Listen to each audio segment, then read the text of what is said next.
Lone Star Land, with boots on my feet and dreams in my hand. A little sassy but a whole lot of grace. You'll see that fire when you look in my face. I'm a Texas girl with a heart so wide, family and friends always by my side. From the crack of dawn to the stars at night, I keep it real, keep my soul burning bright. Barbecue smoke, Friday night lights, cheering for the Astros under Texas skies. A little bit stubborn, a whole lot of charm. This big old heart will keep you warm. I'm a Texas girl with a heart so wide, family and friends always by my side. From the crack of dawn to the stars at night, I keep it real, keep my soul burning bright. Barbecue smoke, Friday night lights, cheering for the Astros under Texas skies. A little bit stubborn, a whole lot of charm. This big old heart will keep you warm. I'm a Texas girl with a heart so wide, family and friends always by my side. From the crack of dawn to the stars at night, I keep it real, keep my soul burning bright. From the blue bonnet fields to the city streets, every step I take feels like home to me. With a little sass and a lot of pride, this Texas girl's got nothing to hide. I'm a Texas girl with a heart so wide, family and friends always by my side. From the crack of dawn to the stars at night, I keep it real, keep my soul burning bright.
Gummy shoe prints, laid them down the street. Chocolate wrappers hiding secrets sweet. They don't miss a beat, they've got a knack. With licorice ropes pulling answers back. Twist the wrapper to reveal the truth. A sticky web spun by a candy sloop. No sour lies can escape the grip. These lollipops always crack the whip.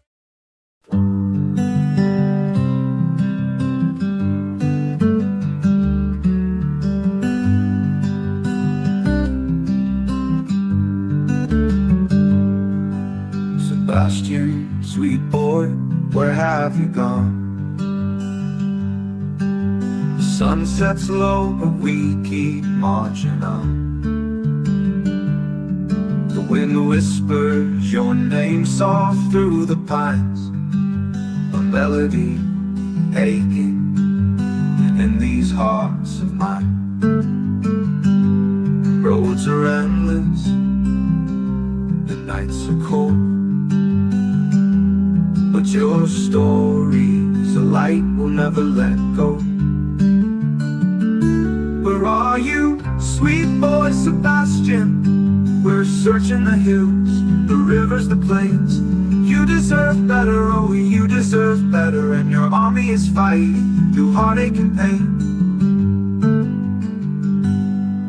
Your laughter once rang like bells through the air.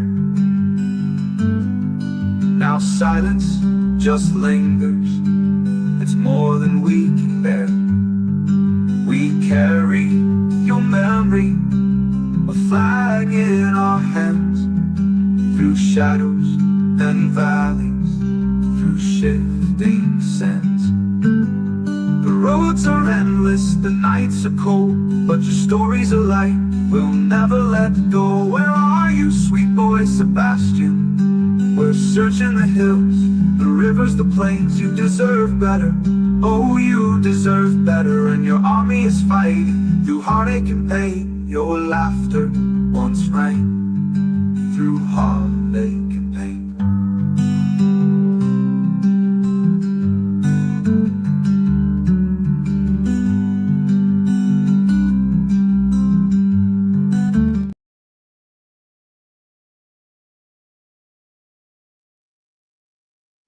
Well, hello, everybody.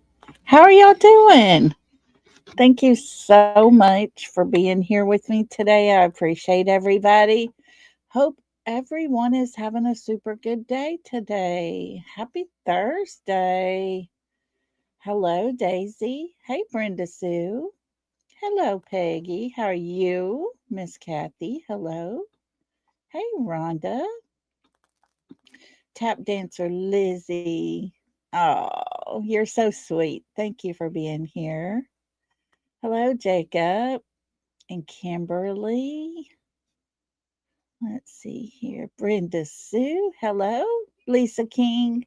Thank you so much, Lisa. I appreciate you. Let's see who we got here. There's Keely. Hello, Keely. How are you doing, darling? Good to see you. Let's see here. Hearts and soul. Hello to you, Sebastian Strong. That's right. Hi, Dan. How are you doing? Cecilia. Hello. Hey, Kiki. Let's see who else we got up in here. Wanna be sleuthing? Oh, you like our song? Oh, us Texas girls, I tell you, there's none like us, is there? Let's see who else we got sneaking in here. Hello, Pam. How are you? Come on, keep going. It didn't want to scroll anymore. Let's see. Anybody else? Hey, Kai. Good to have you with us.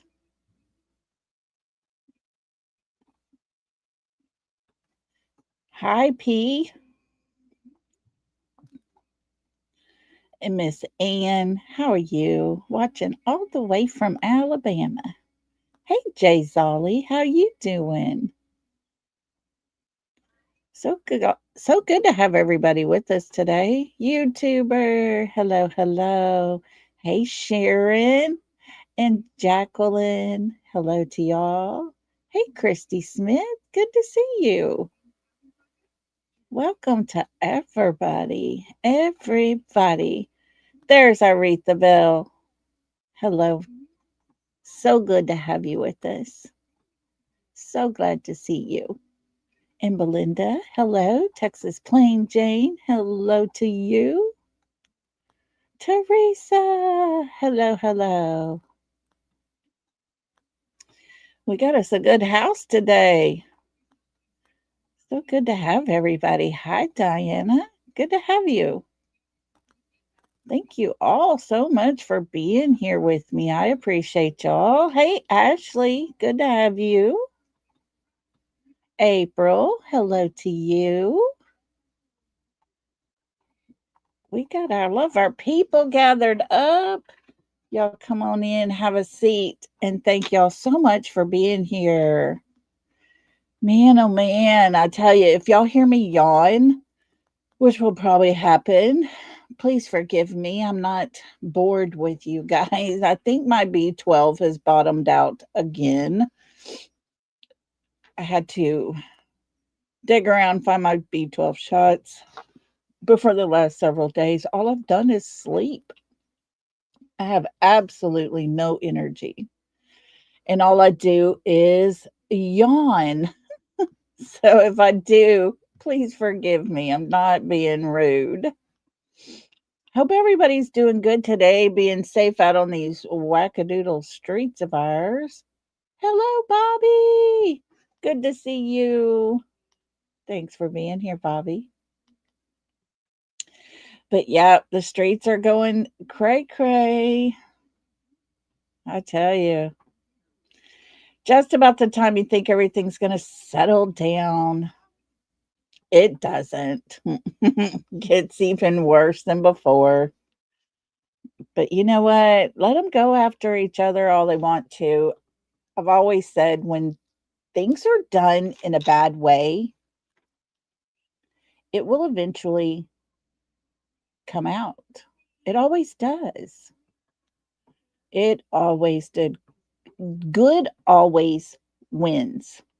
You just have to give it time. And slowly things are starting to come out. People are starting to tell on each other. I know, Brenda Sue, it is hard to believe anyone anymore. I agree with you. It is so hard. I try my best just to stay in my little corner over here. Hey, cat lady, good to see you, beautiful. But yeah, I just kind of stay over here. Have been staying away from all of it. It is a hot mess, I tell you. But I'm only concerned about Sebastian. I'm not concerned with people who play games with other people's lives. That has nothing to do with me. 18 months now. Woohoo, Miss Rhonda. Oh, Brenda Sue. Everybody's got something to say, I tell you, Retha, that's all I've been wanting to do. And it wasn't until today when I was like, what is going on with me? I had been up for several hours, couldn't stop yawning. I laid down and stretched out and loved on my puppy. And before you know it, I woke up 3 hours later. And I'm like, what is going on? And then I realized, I bet you $10 my B12 has bottomed out. It just does that. Oh, Ashley, thank you. She said you have the best mods. And with everyone as a team should be. Thankful for all you today, many yesterdays, and praying for many tomorrows. That is so sweet of you. I think we got a really good group of people over here, people who care about Sebastian, people who really want to make a difference and want to avoid all the mess. And that's a good group to have for sure. And it's sad because you can't go to people that you would really like to go and talk to and hang out with, come on their panels or whatever, because you don't want to be associated with all the drama stuff. It's really sad, but it is what it is. And so I just stay over here all by myself. We do need a better sheriff. Yes. Shoot, even what's that little boy Woody off of Toy Story? He would make a better sheriff than what we got over here now. Lord. I honestly, and I've said this tons and tons and tons of times before, the whole CPS cases, they want to pretend do not exist. They want to pretend like it's just one incident. I've said it before. They've all got copies of it over there. It's been sent to all of them. And yet they still, like I was telling a good friend of mine just earlier today, even though they have all of that info, they still support the two people that caused those CPS reports. Morals are all kinds of messed up, lost, whatever you want to call it, however you want to say it. I believe some are starting to pull away from their so called buddies. Things are being put out. Receipts are starting to be shown. And of course, everything is Brittany J's fault. If you don't listen to her, I understand, but seriously, everything that happens, they throw back on her, and it is absolutely insane, idiotic, crazy. Okay, Ashley. And so, yeah, it's crazy to me how all of their wrongdoings, their failings, and all the lies that they want to put out there, they can somehow make people believe it's all one person's fault. Guys, if I ever try to convince you to think the way I think or give you any type of information that's false, please call me out because I don't ever want to be that way. I've always told y'all I'm going to be upfront and honest with you 100%, and even though sometimes some things I say it might make you upset or mad or something, I'm just giving you my opinion. It is. It's absolutely ridiculous. Yep. Mind games. That's it, April. It's just mind games. It is a cult like mentality that is happening before our very eyes. It's crazy. Insane crazy. You know, look at, let's just put it back out there again, this whole rumor that got started about me and Seth being an item, a couple. I hadn't even met the man. Never saw him a day in my life outside of being on a YouTube screen. How is it that I supposedly have now gotten pregnant by him? But yet I had a hysterectomy in 2000. Make that one make sense. But nobody cared to even look into details or consider the possibilities. Right, Kiki? Airmail, baby. Whoop, whoop. We got a new trend. They don't even think for themselves.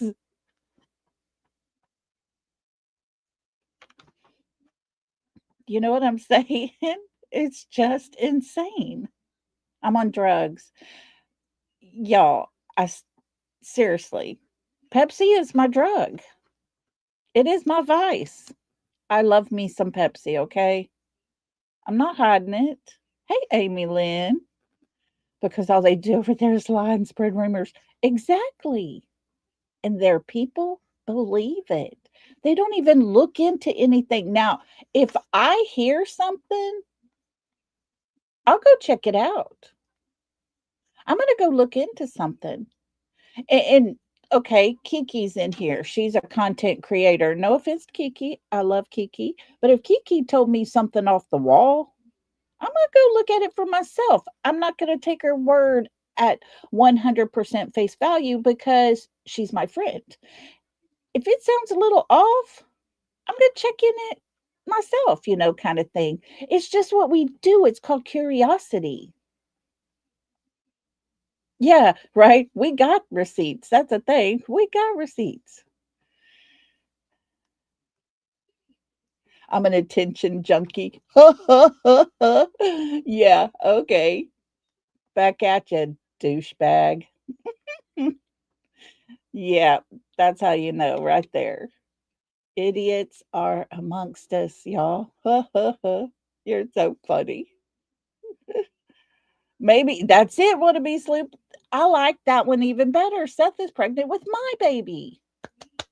Love it. I know, right? If we're going to make something up, let's make it cool. Let's make it fun. But that's the thing. Why do we need to make anything up? We don't have to. We're better than that. And it's ridiculous that we sit over here and we talk daily about a missing child. I give 100% of what I got to this channel.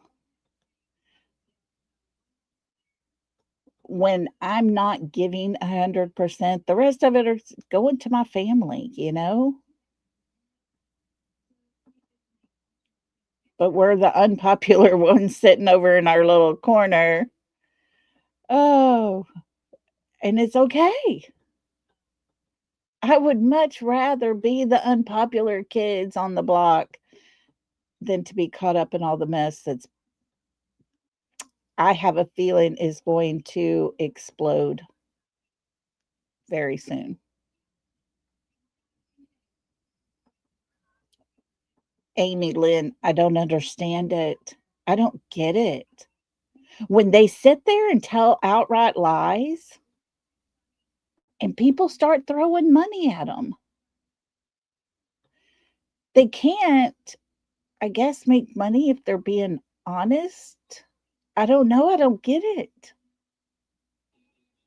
It's baffling to me because I don't want to hear lies. I'd rather have somebody be honest with me and tell me the truth, because if I go to talk to anybody and say, "Hey, did you hear this?" I want it to be the God's honest truth. I don't want to be spreading lies, but these people pay.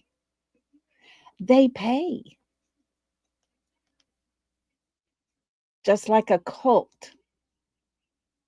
Just exactly like a cult. They pay. They put money into their religious belief that these people have created.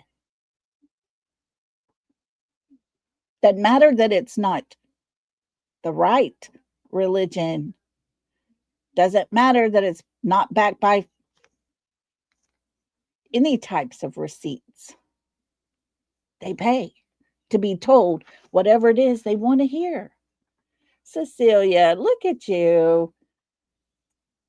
Cecilia gifted a membership. If you were that person that got the membership, please tell Cecilia thank you, because that was so sweet and gracious of her. And to our newest member, welcome to the South. Welcome, welcome to the South. We break that good stuff down. Got enough to go around. So can I get a amen in there? Welcome to the South.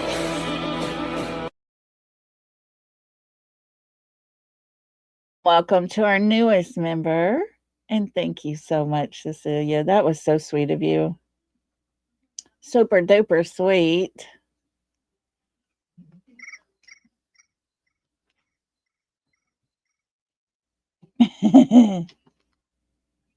But yeah, it's craziness that all the things that they do, that they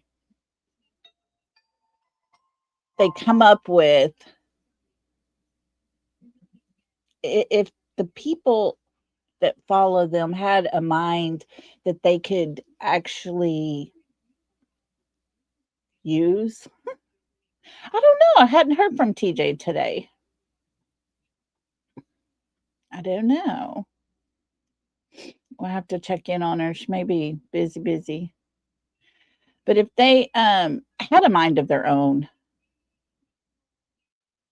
they would be able to kind of put up a red flag, you know? It's not hard.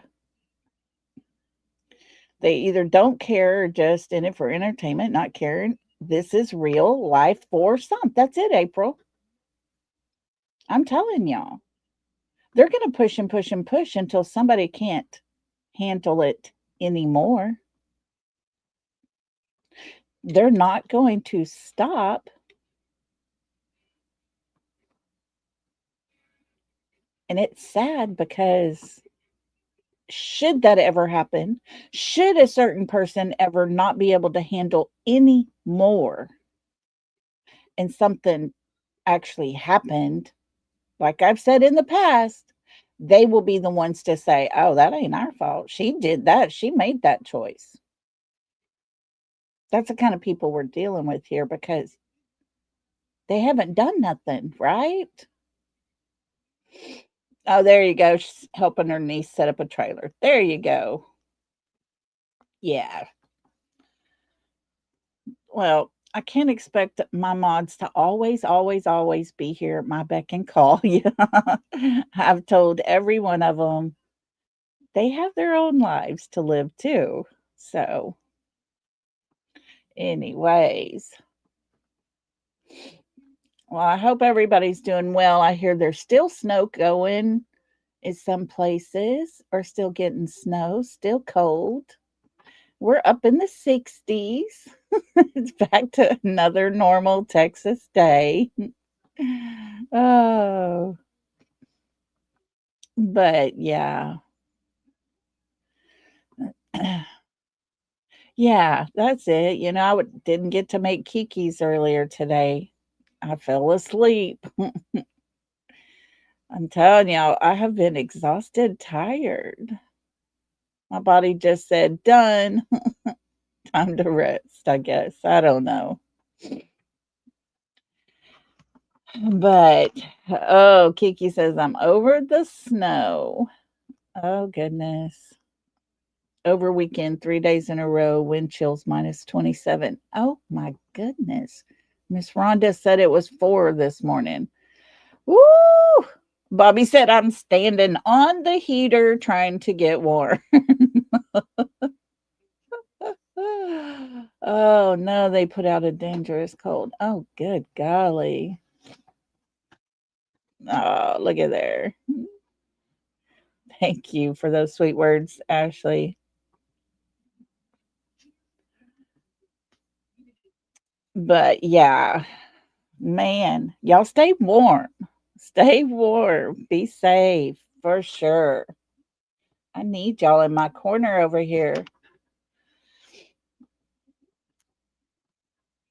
Well, guys, today we're going to talk about the word vanished. No child can just disappear and vanish. April said it's 73 t-shirt weather. Y'all, I'm not joking. I got a sleeveless tank on, like a summer tank. That's what I got on. Oh, but vanished. Nobody just vanishes. There are people in this world that have gone missing and never been found, but they didn't just vanish from the earth. Hey, Cheryl, you stay warm with all your snow flurries. Many people. Oh, Bobby says, we may be freezing here, but we're in your corner, Lolly. Oh, yay, Ashley. We look forward to having you with us too. There are several known cases of people who have disappeared and have never been found. Look at Natalie Holloway. Her body has never been found. She went on vacation, spring break to Aruba. She's never been seen since. That's been years and years and years ago. But she didn't just vanish off the face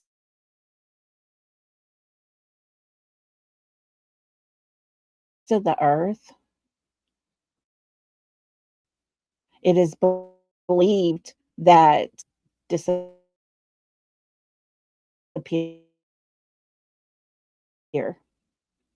Oh, thank you. Wait. Christopher Proudfoot tells us how Sebastian walked out onto his front porch and just poof. Always wanted to be a ninja. He became one because he just stepped off and disappeared into the night. Not possible. It's not possible for someone to just vanish. Houdini, who did all of those years of magic tricks and illusions and all the things, it would seem as if he had just disappeared from inside that box or behind that screen or whatever. It's all just an illusion. He didn't vanish because people cannot just vanish. There's TJ. Everybody was asking about you, TJ. Oh no, Kiki. She said I went to school with a guy and I didn't know, but he's been missing like 7 years now. Oh wow. There was a little girl that lived up by Blue Eyes. Zara, I think was her name, and she was walking away from her home with her backpack. She's never been found. It's been like 20 some odd years now.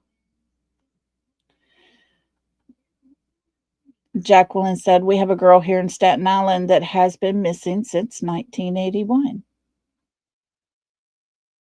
These people do not vanish.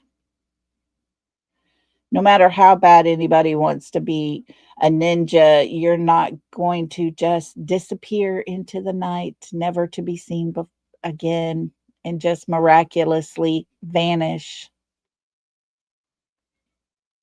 It's not physically possible for a body to just vanish. Little Sebastian, we know, has disappeared. All the red flags surrounding his case tells us that was not his choice. We can watch that video of him and his mother having a conversation at Texas Roadhouse, the last time that young man was ever seen.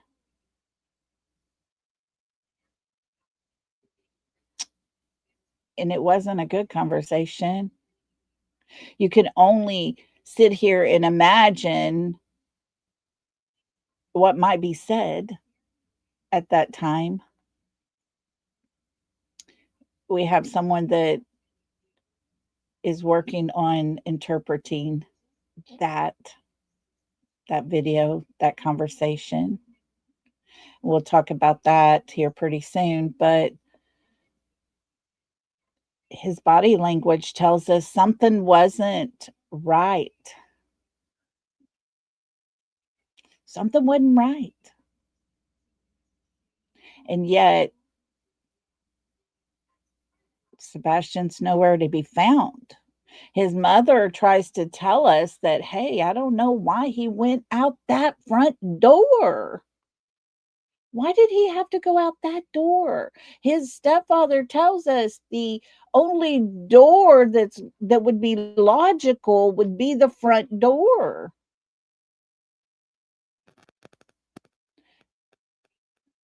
But we do know the video footage that law enforcement has from every home surrounding the Proudfoot's house. There is no digital evidence to show him ever leaving his home. No one came to that home. No one left from that home that we know of. Oh no. Bobby said, we have a boy from here who's been gone a long time. Nico, let's say. Oh goodness, we'll have to look into some of these. I would love to do some cold cases. See if we can't reunite some kind of spark to it or whatever. Yeah, she never said which door. Christopher Proudfoot's the one that said he walked out his front door. But, she says, I don't know why he walked out that door. Oh, wow. Bobby said they found his truck in Tennessee. Huh. Very interesting. I'm writing that name down real quick, guys. Hold on. We're going to look into. I'm going to see what I can find. But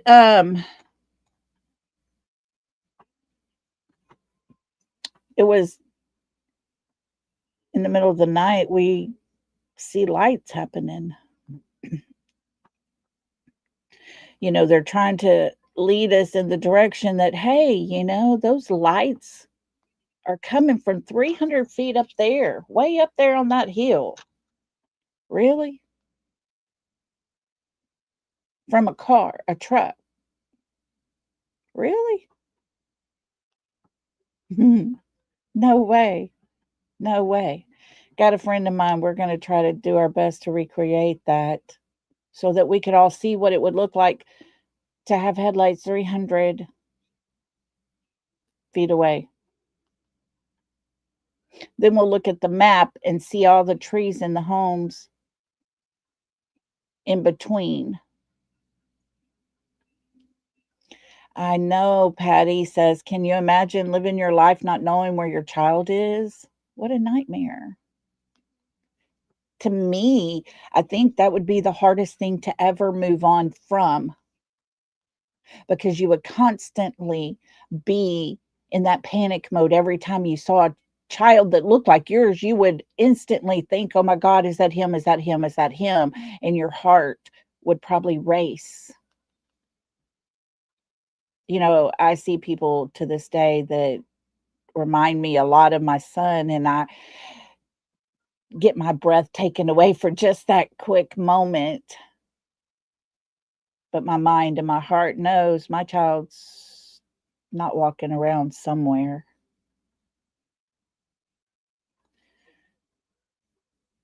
But I just can't get past the fact that there is a whole side of people that have accepted the fact that Sebastian has vanished. Just vanished. His mother and stepfather put it out to us in a way as, you know, he might come back when he's 18. We'll wait and see, kind of thing. I don't want to wait another year. I don't want to continue to just sit here and accept that this child vanished, because it's not possible for a child to vanish off the face of the earth. He's somewhere. He is physically somewhere. Whether he is alive or no longer alive, Sebastian is somewhere.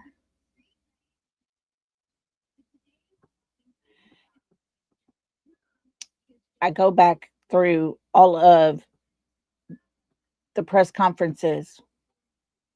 I listen to the words really, really close. It tells us a story that it didn't take long for law enforcement to start seeing those red flags as well. Mr. Chris puts out on the internet here and Facebook land, I mean, YouTube land here, that the dog picked up a scent. The dog went around the side of his house. The dog tracked all the way back to the construction site and jumped in the pond.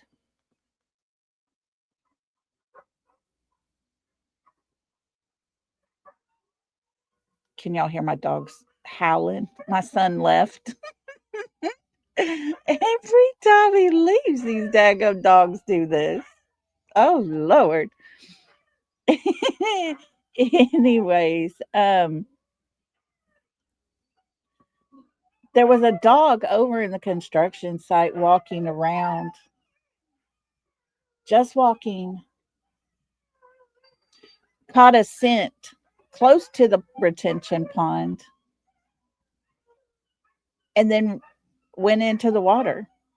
It didn't that dog didn't follow a scent from that house. Law enforcement even tells us there was no scent of Sebastian's found. Oh Lord, Kiki, I'm sorry. These dogs, they just kill me, man. They will start barking. And it's because my dog, or my son's dog, every time he leaves, his dog will howl. Well, that makes all the other ones start, and my dog, thank goodness, does not join in. But you know that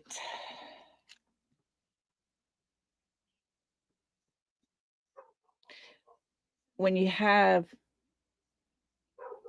a parent sitting here telling us, oh no, cat lady. Hey, Linda. Y'all keep cat lady in your prayers. She's in need of a car. Just keep her in your prayers. The doors will open for her if y'all don't mind.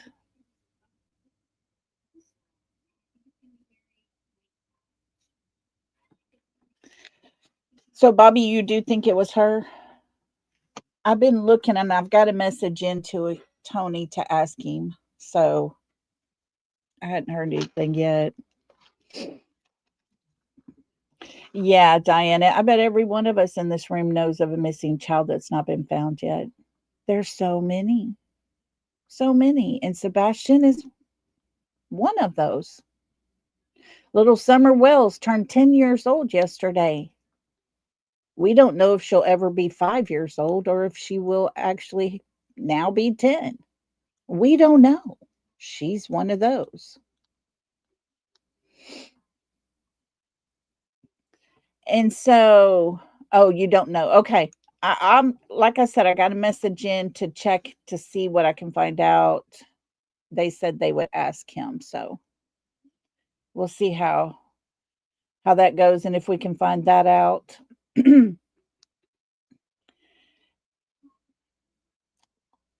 But when you have a parent telling you things that supposedly happened, things pertaining to a dog that supposedly picked up a scent trail, and then you have law enforcement come out and tell exactly the opposite. The dog did not pick up a scent of Sebastian's. It tells a story. Starts to evolve into its own little story that even law enforcement don't believe these kids that Sebastian has just vanished. Oh yeah, April, I'm sure it has to be. Oh no, Bobby. I think so, TJ. I'm thinking that dog was somewhere close to Katie, got her scent, and I think that's exactly what we are finding out. Did that scent of the dog that went down beside their house, came back up, went diagonally across to that neighbor's home where that ruckus video was? Was that Katie's scent? Yesterday, when I put out the deception things and different tactics that are used, it was at the time I found it and I'm reading through it, I realized, what in the heck? This is seriously what we've been dealing with. Specific deception tactics, staged scenes. Is that what that 3 a.m. car was all about? Did they stage Sebastian getting into a car with someone else? Is that what the flashlights were about? To make us think, oh my God, look, they saw flashlights. Sebastian ran away and got in a car and left. That's one of the deception traits of people that puts information out there. That's a tactic that is used for people who are betraying the truth. Delayed reporting, giving themselves time to hide all the evidence. Is that what was happening in the cemetery? Lack of emotion or over the top emotion. KK most of the time has a lack of emotion.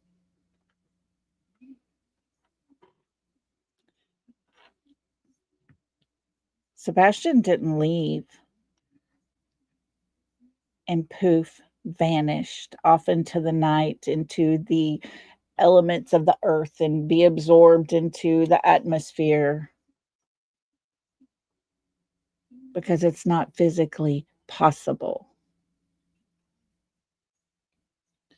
It just makes me angry when we sit here every day going over all these things, listening, writing things down, studying our notes, going back and re-looking into everything we've ever done and the whole process it takes to try to figure out where could this young man be. And yet his mom, she just continues to tell a different story every time she talks. Every time she talks. Yeah, Linda, people don't vanish without a trace. I'm honestly starting to think that Sebastian never made it home and he was well outside of that search radius, probably by the time Katie got there to her house, pulled in her driveway, into her garage, and shut her garage door so that nobody could see whether Sebastian got out of that car or not. Planned tactics. Who was with Katie in the back of that yard that night? You know, it wasn't until the later on that a flashlight came into be one of the tiny things they noticed missing from Sebastian. Of course, his dad tells us about that little tiny yellow flashlight. It's from a trade show type thing, a little giveaway type of flashlight, little teeny tiny one. He would put it in his pocket and play with it because it didn't even work. But Katie didn't explain all that, did she? She just put it out like he had this little yellow flashlight because she knew there was lights that was going to be seen in the back of the yard. Dan, we can assume he is because we see someone who looks a lot like him, but we cannot say 100% for sure.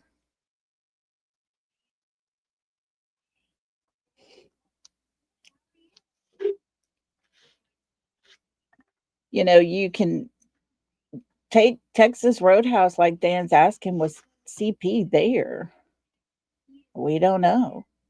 Thank you, Daniel, so much. Daniel says justice and prayers. Sebastian gets found safe. Thank you for that. That is sweet of you. But we can go in, dive into that Texas Roadhouse. We can find all kinds of people that look very, very, very similar to people related to that family. Exactly, Texas Plain Jane. That light, that little tiny light wouldn't have put out much at all. Miss Kathy says, Lolly, one of the last pictures you showed gave me cultish vibes. Yes. Yes, yes. I know exactly which one you're looking at or thinking of. Yes. And so, yeah, April, I agree with you. It's time for another press conference. And why haven't they cleared Seth? I keep asking that. What could it be that is keeping them from clearing Seth? Because Seth could go ask another team to come in and take over the case.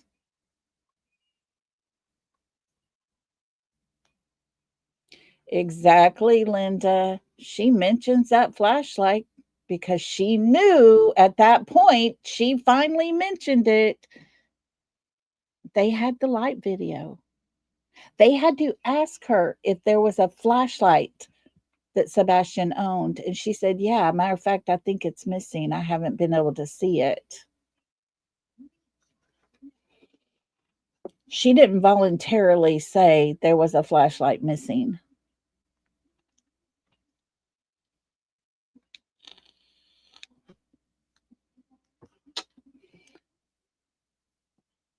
But when you stop and you put everything down on paper in orders that they're happening,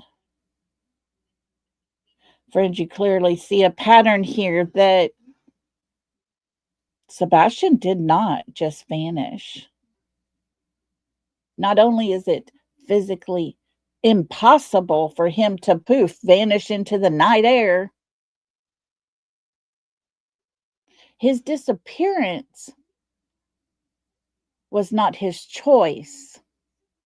Should it have been his choice, he would have put on his shoes. He would have taken his phone. He would have taken his switch, because, guys, these are all the things that his parents have told us that are the most important things to him. He didn't go outside barefooted. His mother even said he would wear socks sometimes to take out the trash. He didn't go barefooted. He didn't take off his socks before he went outside. He wore his socks. We even saw a picture of him in the swimming pool with his water shoes on. A swimming pool, not a lake, not a creek, not a muddy bottom.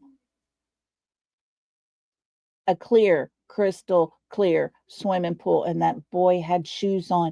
That tells you a lot.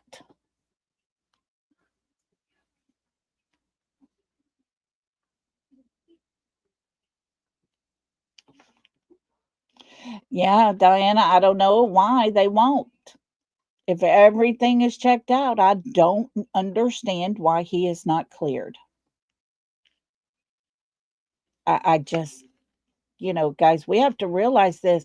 Him not being cleared is probably stopping him from doing a whole lot of things. Probably part of the reason why he had to get a lawyer to get the CPS case file. Things would be so much easier for him. He'd be able to ask for more help and things if he wasn't still considered a suspect. Yes, Dan, they've checked his Switch, his Xbox, all of his things. They've checked it all.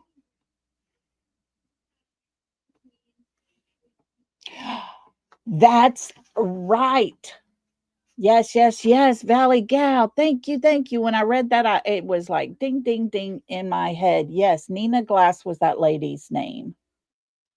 And she has passed away, I believe. But that's who it was, Bobby. That's who it was. Because I always thought about Nina Gomez is who I thought it was at first. And I'm like, what? But no, it's Nina Glass. That's who it was. That's it. That's it. So thank you for that, Valley Gal. That helped a bunch. Yeah, that did help a bunch. But if Sebastian was leaving his home on his own, and it was his idea and his plan, he was going to disappear into the night, never to be found again. That young man would have a coat on. He would have took probably snacks, loaded up in his backpack. Probably would have took a blanket with him. He would have took things. He would have took his phone so he could have called his dad. He would have called his grandmother in Texas or something, somehow, some way. That young man would make contact with someone that he trusted. But you see, we're supposed to believe that this 15-year-old autistic young man, most autistic children have sensitivity issues, one way or the other. that he is going to go out and walk through the woods, sides of the roads, all up in the grass along the houses and everything, so he's not seen on camera, barefooted. The end of February. Cool evening. Okay, Linda, that sounds good. I'll be looking for it. But that's what we're supposed to believe because that's what his mother and stepfather want us to believe. Then they turn around and tell us, oh, but he doesn't like to go outside. He don't like to get dirty. He don't like bugs. So which one are we supposed to believe? If he don't like to go outside, he don't like to get dirty. But yet you want us to believe he walked out of the house barefooted? There's only one way I honestly believe that would happen, and if it would have been that he had to run out of that home in fear for his life. Oh, but wait, we don't see him running anywhere on any cameras. None. Don't forget the one camera that would have caught every single thing that happened in the backyard of the Proudfoot's home didn't get turned in till much, much, much later. Time enough to completely wipe out certain time frames and delete it.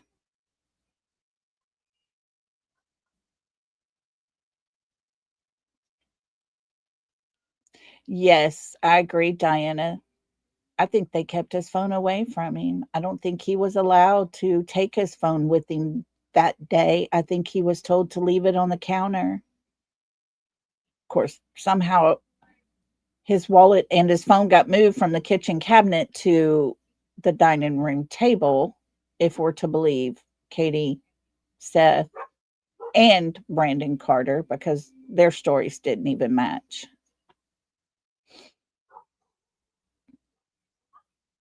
There's too many red flags in this case for us to believe all the things that's been said.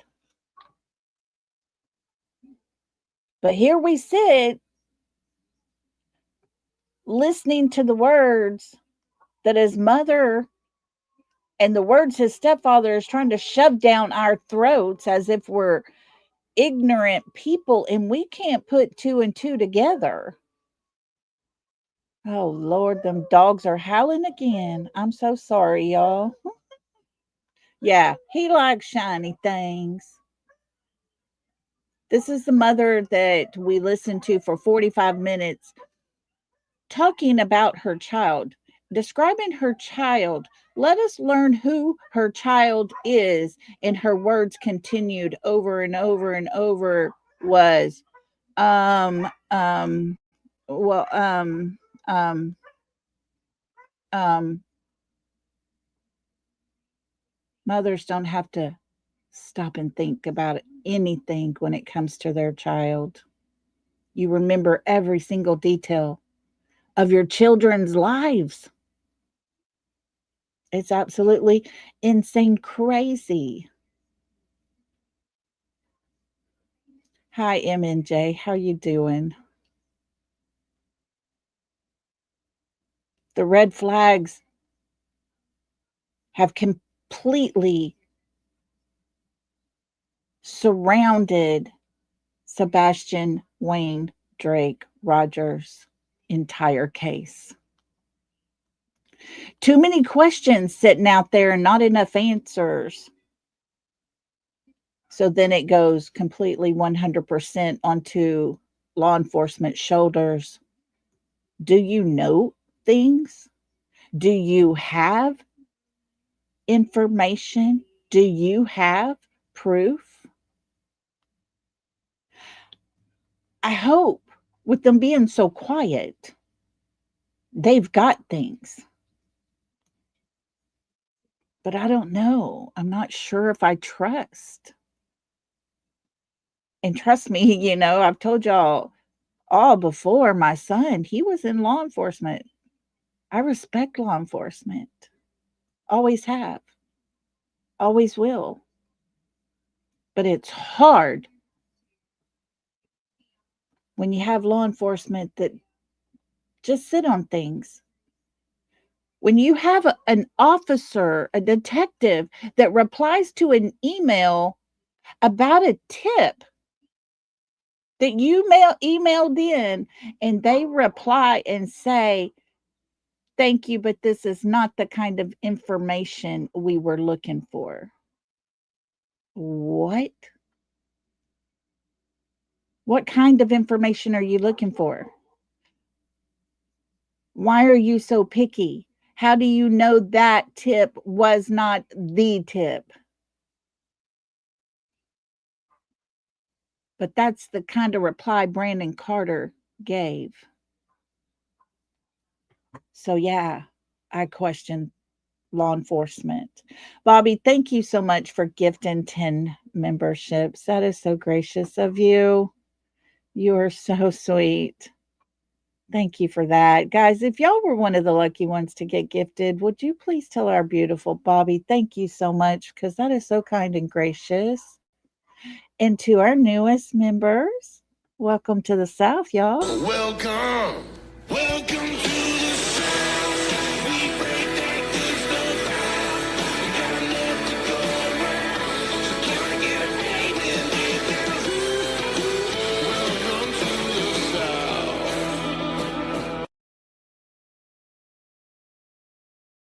Welcome to our newest members. And thank you so much, Bobby. I love and appreciate you. That was so, so kind.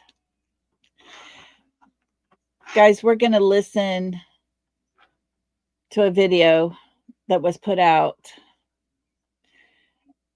And I loved the way Sebastian's story was presented. I hadn't heard this. I believe another AI channel is what it is. Oh, love you, Bobby. That's so sweet. Thank you. So let's listen to this real quick. The night a 15-year-old vanished without a trace. Here we go. Let me make it bigger. I got it sped up just a little bit. And before we get too far going, as everything froze up, there we go. Let me get my copyright banner put up because we're going to use fair use on this. Oh, I'm tired of StreamYard being so glitchy. Makes it difficult. I don't like difficult. Here we go. Let's try this.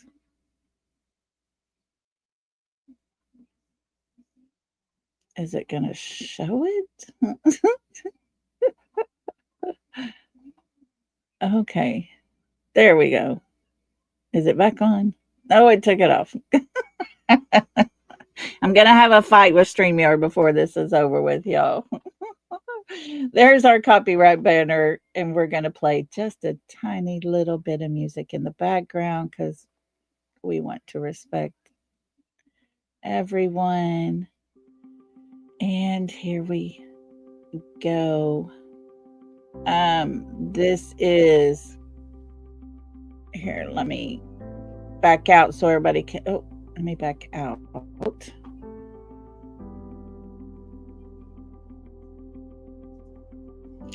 This is Silent Evidence True Crime Exposed. The link is in the description of this channel is in the linked into the description of this live stream. And here we go. Let's get going.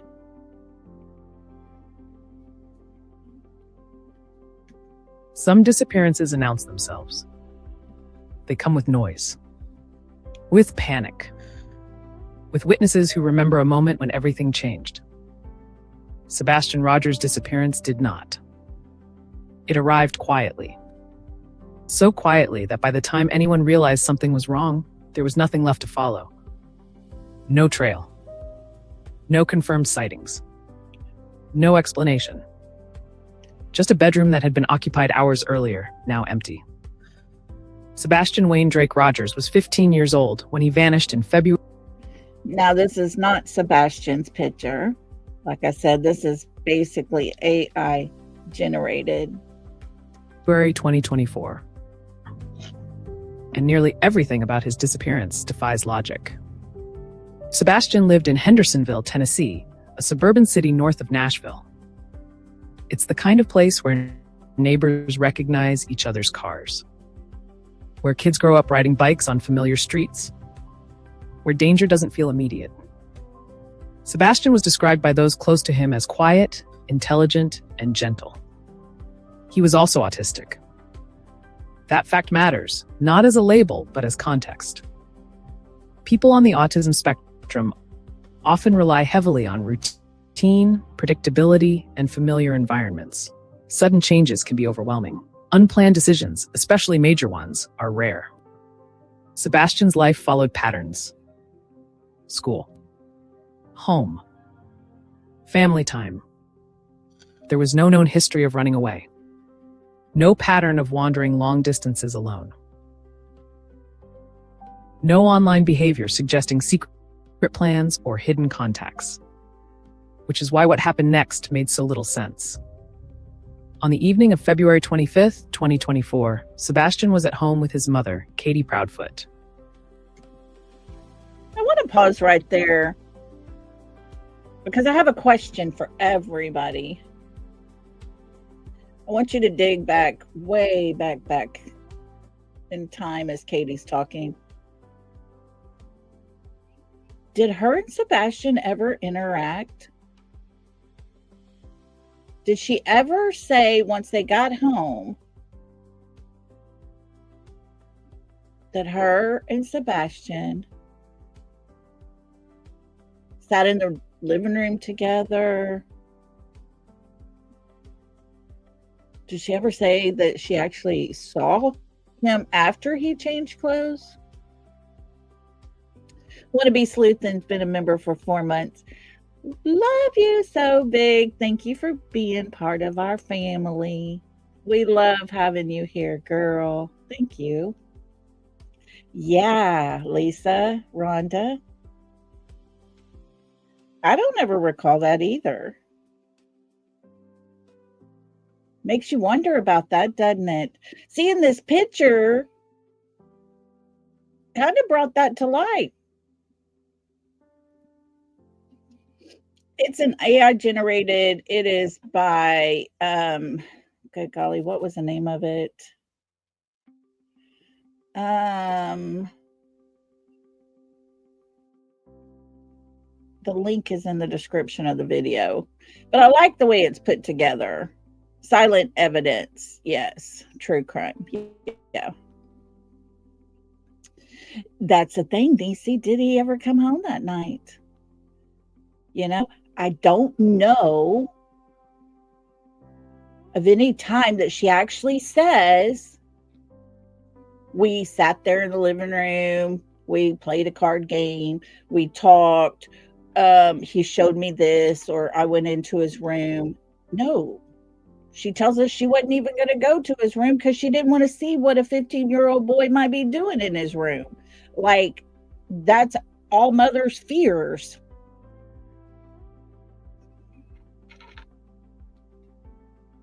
You know what I'm saying? She never, ever, that I can remember, say they had any type of interaction face to face. Just wanted to put that out there because I don't think this scenario sitting in front of our face right now may have ever happened. According to statements later given to authorities, the night was normal. No arguments. No distress. No unusual behavior. Sebastian went to bed sometime between 9 o'clock and 10 p.m. There was nothing to suggest that this would be the last time anyone would see him. No bag packed. No clothes laid out. No phone charging nearby. Just a teenager going to sleep. When morning came, Sebastian was gone. His bed was empty. His room showed no signs of struggle. You look at this bedroom. This isn't just a generic setup here. If you notice on the nightstand, there's a phone charging. Sebastian never had that luxury, I don't think. I think his phone had to stay in the kitchen on that cabinet charging overnight. I'm not sure that he was ever allowed to have his phone in his room with him. A broken window. No forced entry. What he had not taken immediately raised concern. Sebastian left behind his phone, his wallet, money, extra clothing, old shoes. Investigators later noted that a small yellow flashlight may have been missing, but nothing else. For a 15-year-old, this is unusual. And his yellow flashlight was even tinier than that. The kind that would fit in your pocket. Because that's what his father told us. Not his mother. She just said a yellow flashlight. A small yellow flashlight. She didn't say it was extra tiny. For a 15-year-old with autism, it is deeply alarming. This did not look like a planned departure. It looked like an absence. Law enforcement was notified quickly. In missing child cases, the first hours are critical. Every minute without direction increases uncertainty. Authorities began searching the immediate area around Sebastian's home. Neighbors were contacted. Nearby streets were canvassed. Backyards, sheds, and wooded areas were checked. Nothing. No one reported seeing Sebastian leave. No one heard anything unusual during the night. As concern grew, so did the response. It was as if Sebastian had simply disappeared from inside his own home. Local police were joined by search and rescue teams, volunteers, A9 units, the Tennessee Bureau of Investigation. The search radius expanded. Fields, wooded terrain, creeks, drainage areas. Eventually, over 44,000 acres would be searched. That's not... Guys, 44,000 acres. And not a sign of Sebastian, who we're supposed to believe left his home and walked away. That young man would have been found. Had he walked away from his house on his own, he would have been found during that search. But nothing, not even a scent. No digital evidence at all. Not a typo. 44,000 acres, without a single confirmed trace. Tracking dogs are often one of the most effective tools in missing person cases. They follow scent. They detect disturbance. They narrow down direction. In Sebastian's case, they found nothing usable. No clear scent trail leaving the home. No direction of travel. No indication of where he might have gone. This immediately complicated the investigation. Because when dogs can't establish a trail, it often suggests one of three possibilities. The person never left the area on foot. Environmental conditions disrupted scent. Another factor removed or masked the trail. None of those possibilities offered clarity. Drones were deployed. Helicopters scanned from the air. Thermal imaging was used in areas where a person could be hiding or injured. Still nothing. No heat signatures. No heat signatures except for the mannequin. The mannequin, a plastic figure was putting off a heat sensor, but we since learned that there were batteries inside that operated a voice recording that was triggered by movement anywhere close to run people off, to scare them off. 44,000 acres, absolutely nothing. No movement. No evidence of someone lost or injured in the surrounding terrain. At this point, investigators faced a troubling reality. Sebastian had not simply wandered into nearby woods and collapsed. Experts familiar with autism spectrum behaviors have noted several critical concerns in this case. Individuals with autism may be less aware of environmental dangers, have difficulty asking for help, become overwhelmed in unfamiliar settings. But they are also less likely to leave familiar environments without preparation. Sebastian leaving at night, without shoes, supplies, or communication, goes against what many professionals would expect. Which brings Many professionals and many mothers as well. Why would a child ever leave barefooted, no jacket, no phone, no wallet, no money? It only seems like there's only two alternatives here. One is that they were absolutely terrified for their life and they had to get the hell out of there. Not even take time to bend down and pick up the shoes on the way out. Or that person was never in that home to leave to start with. the investigation to an uncomfortable crossroads. If Sebastian did not leave voluntarily, what happened? Investigators began collecting surveillance footage from nearby homes and businesses. Doorbell cameras, security systems, traffic cameras. Every frame was reviewed. One early rumor suggested a figure in a green hoodie might be connected. Law enforcement investigated quickly. It was ruled unrelated. Other rumored sightings followed. Each one collapsed under verification. No confirmed footage shows Sebastian leaving the home. No confirmed footage shows him entering a vehicle. No verified sighting places him anywhere after that night. As days passed without answers, Sebastian's disappearance gained regional and national attention. An Amber Alert was issued. The FBI officially joined the investigation. A reward of up to $50,000 was announced for information leading to Sebastian's location. Despite the attention, nothing broke the silence. No credible tips. No solid leads. No direction.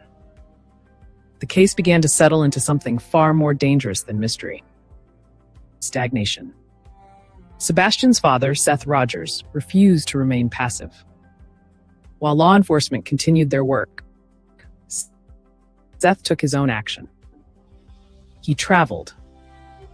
He searched. He spoke publicly. He pleaded directly with the public. He expressed frustration, not with individual officers, but with the absence of answers. Time passed. Weeks turned into months. Sebastian remained missing. As the search continued without progress, questions inevitably arose. Not accusations. Questions. How does a teenager vanish without leaving evidence? Why was there no trail? Why were there no sightings? Why did technology offer no clues? Investigators did what they always do in such cases. They examined every angle, including the family. In every missing child case, there is a moment when the search outward slows. Not because investigators stop caring, but because there is nowhere new to look. When no evidence appears in the environment, no trail, no sightings, no physical clues, the investigation turns inward. To timelines. To statements.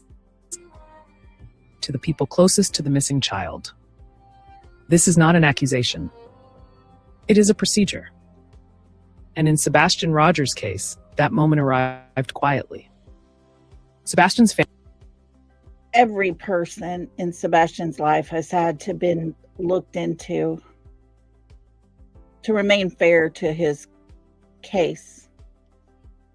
Everybody had to be looked into. I'm pretty sure they all have been. Whoever is involved in the disappearance of Sebastian is holding every bit of information as close to them as possible. was questioned multiple times.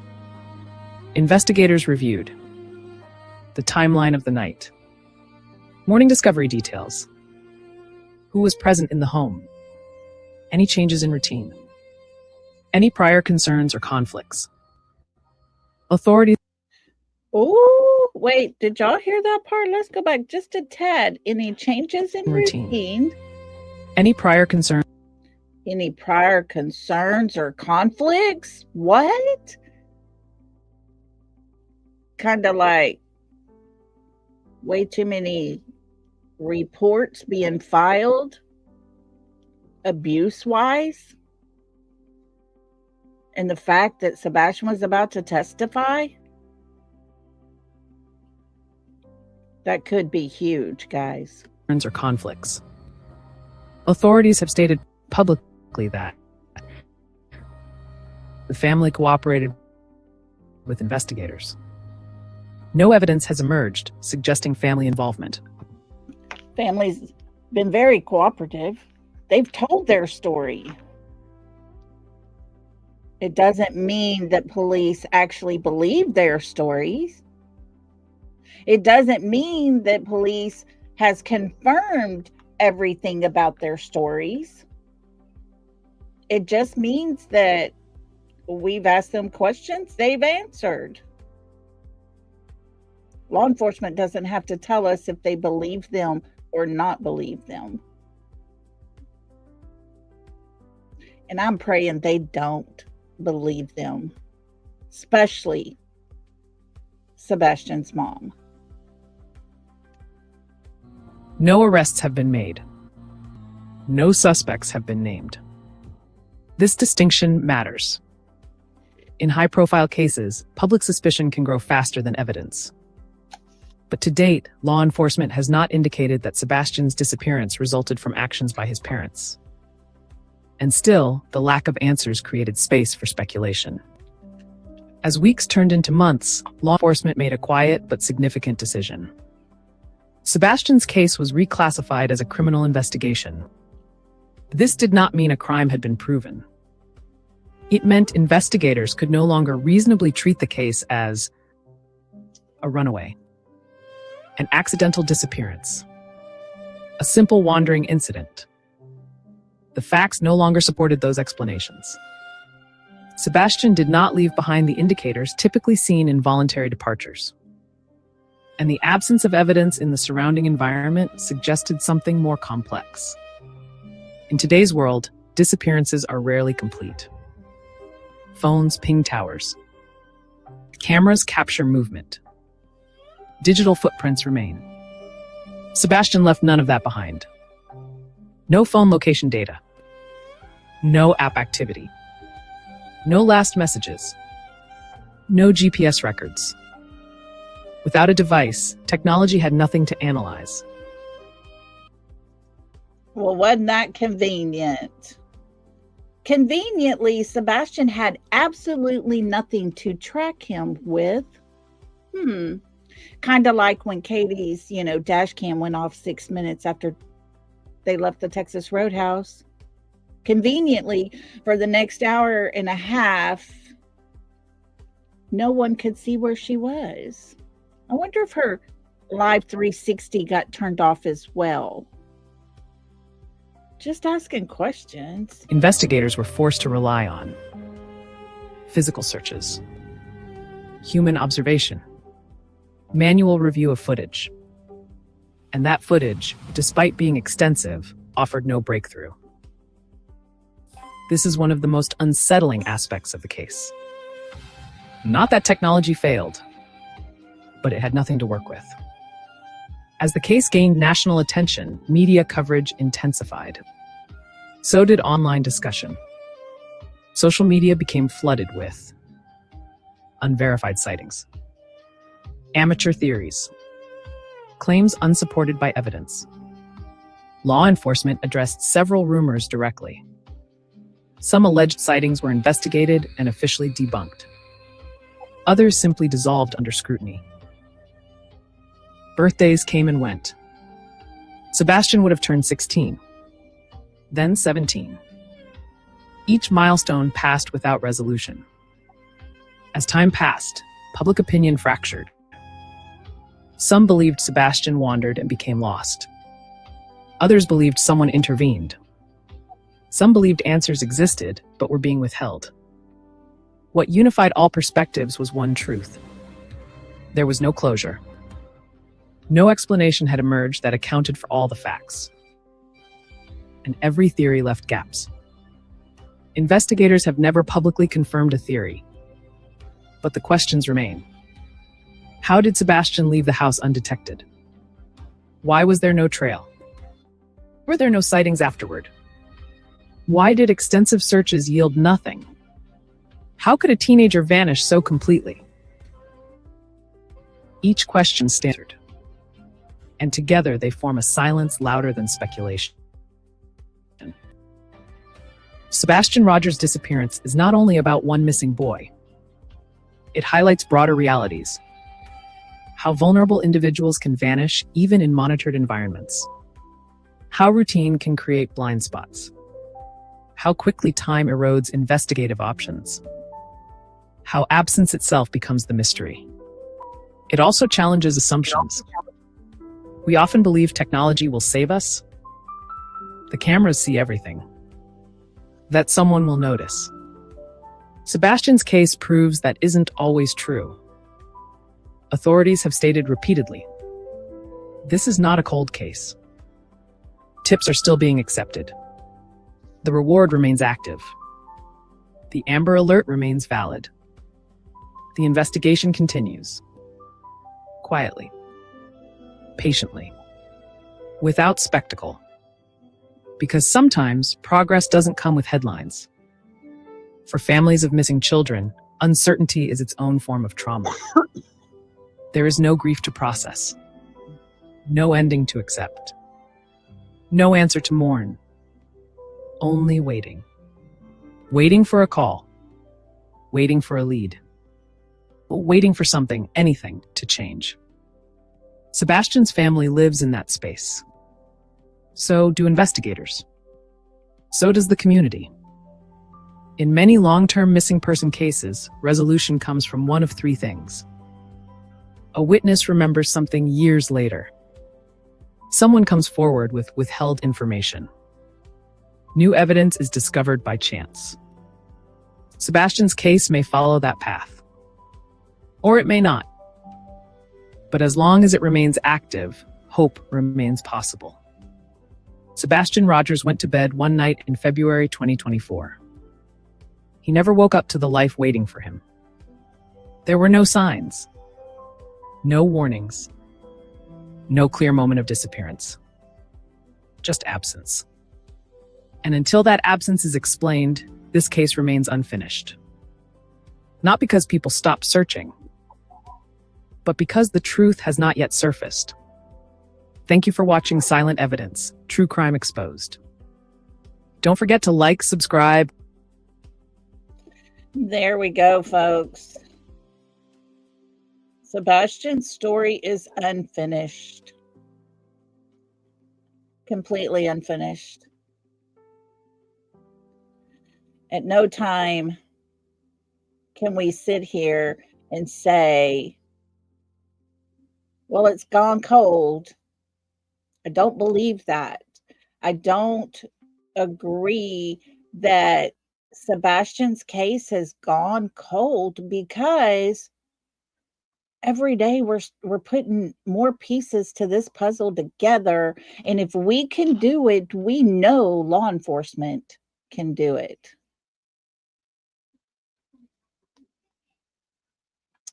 That's right, Retha Bell. She says, no matter your age, if you have a lead, call FBI. And in another state, it's time. Just call. Make that call. It is beyond time.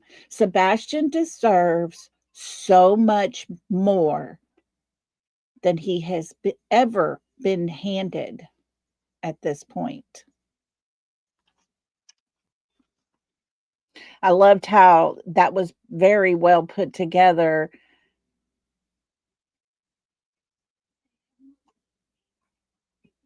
Those that have no idea where Sebastian is, whether it's family, whether it is friends of theirs, whether they are one of us here on YouTube just trying to find the answers for this young man.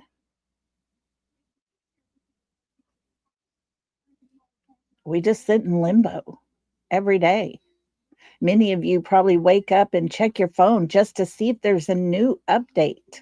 Anything to hold on to. Because we care. Because Sebastian touched our hearts in one way or another. This young man did not just vanish. Something happened that night, that early morning time. And I honestly believe it was done intentionally. Things happened and played out the way they did so that we would believe that Sebastian left on his own accord. You know, it's quite funny when we look at the video at 3 a.m., we're like, oh my gosh, you know, what could be happening? What in the world? I wonder if it was just all a joke at that point. Was everything just funny to them at that point?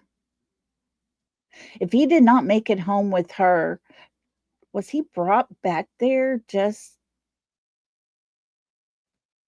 for meanness? Was he in that car with her when she pulled in the driveway and then they just drug him off and someone drove away with him?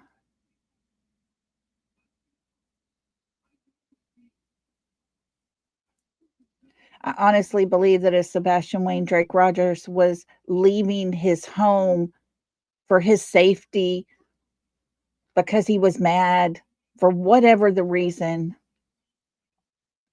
I honestly believe that if what his mother tells us is the God's honest truth, that she was asleep, he wouldn't have needed to rush out that door because supposedly she was the only one there, right? And if she's asleep, he, Sebastian, would have had time to put on his jacket, grabbed his backpack, grabbed his phone and his wallet, and put on a pair of shoes before he ever walked away from that home. But all the evidence tells us none of that happened. Sebastian's never seen walking away from that home, no matter how hard the other side tries. They try so hard to say, look, it might be Sebastian. Oh my God, we've had this for a year, looked at it, and we just now realized this might possibly be him.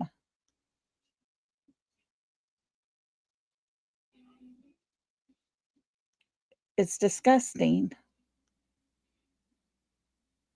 because those people have no respect for Sebastian.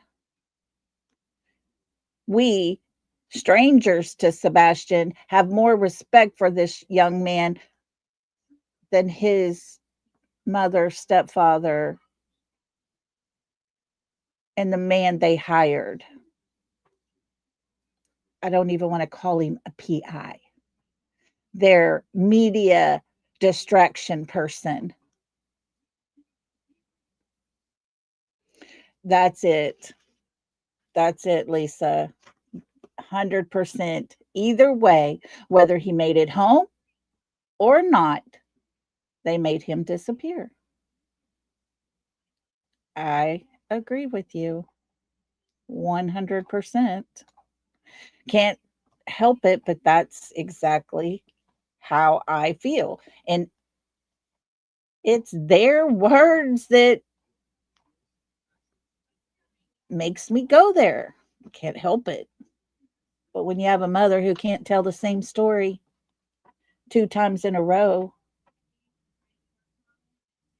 she adds in and takes away and all the things that changes the whole entire dynamic of it. The truth never changes. But yet that's what we've been dealt. A mother who's told us 6 different versions of that crucial timeline.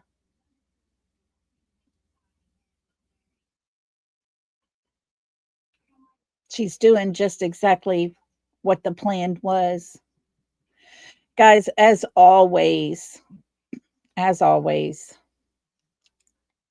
myself, along with moderators, subscribers, and anyone in chat express their opinions.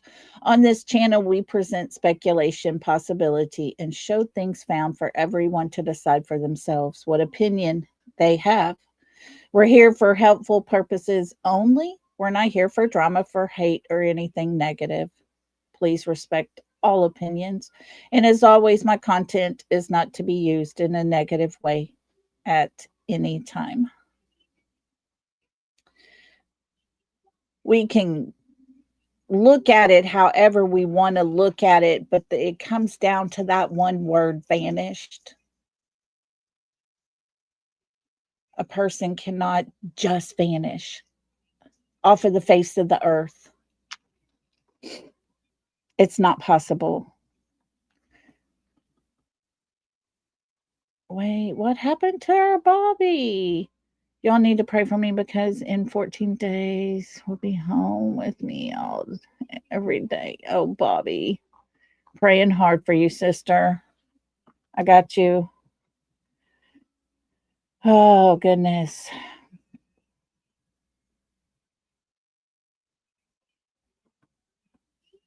Goodness.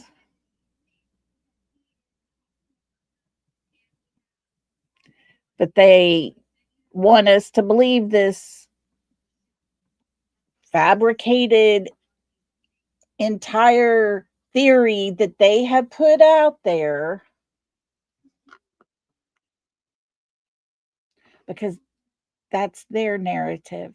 That's what they want us to believe, just like they wanted the police to go with the whole narrative. He ran away. They put him out from the very get-go as a runaway. No other option about it. He just left out that door. I don't know why, but he just left. Really? Everything was great, you said. He even went to bed on time. And we're supposed to believe he just got up and ran away? Although he's never been known to do that before, but we're supposed to believe that's what happened to him. And you took a whole dadgum 1 to 3 minutes to look for him? Well, bless your little heart. Bless your heart. Give me a break. We saw how you looked for your son while you're driving in your car with your windows up.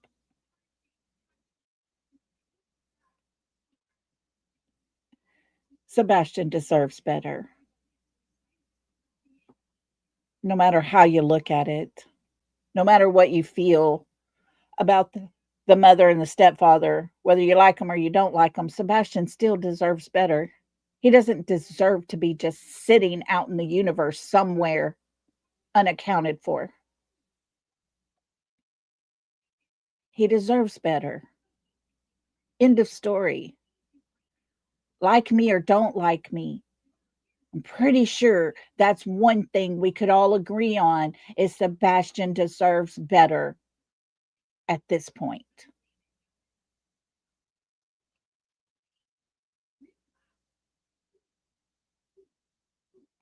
It's not many more days and his 2-year anniversary date will come up.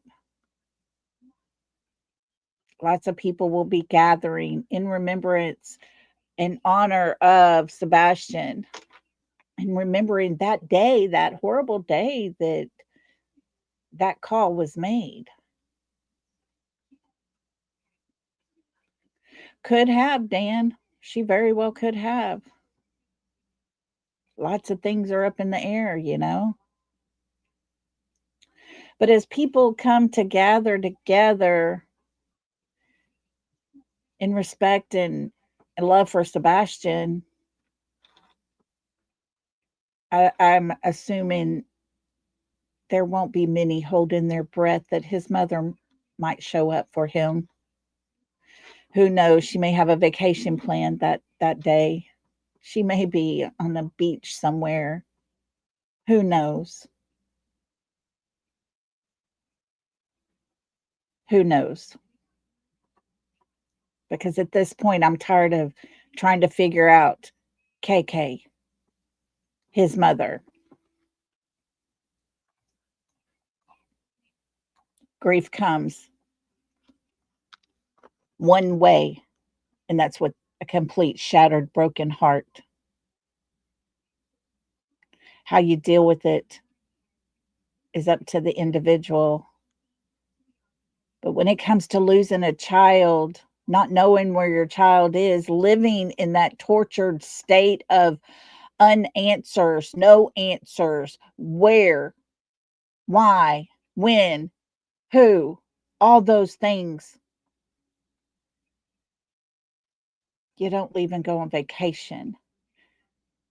You don't leave a pair of shoes, a blanket, and some snacks on your front porch just in case he comes home. That says more about you than it does about Sebastian all day, every day, KK. That's a fact. Guys, I appreciate y'all being here with me today. I listened to that that story that we just listened to, and I thought it was very well put together and it summed it up. Sebastian's story, he just vanished. But we all know you can't just vanish from the face of the earth. You can vanish from a location, you can disappear, but you physically have to be somewhere.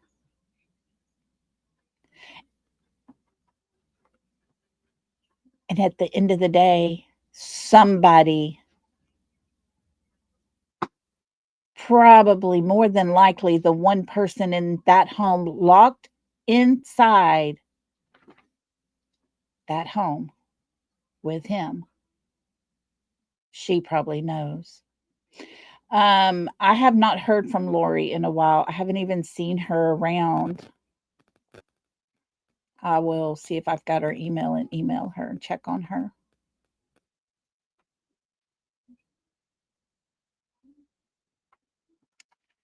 I will. Guys, I appreciate y'all being here today. Y'all hang in there. Be careful out on these streets. Come back tomorrow. We'll talk some more. We got some more stuff to discuss. But at the end of the day, Sebastian's missing. Where is he? The big question. Where is he?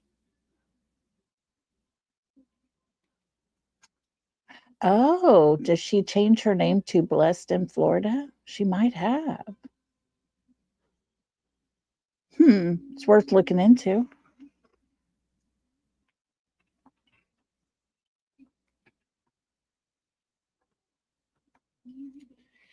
All righty, guys. Y'all be good out there. Like I said, thank you for being here. Thanks for everybody that's contributed. Thank you for just being you guys and showing up. I appreciate y'all. Oh, I tell you, I love you guys so, so much. Y'all be safe. And until tomorrow, love and hugs, everybody. Good night.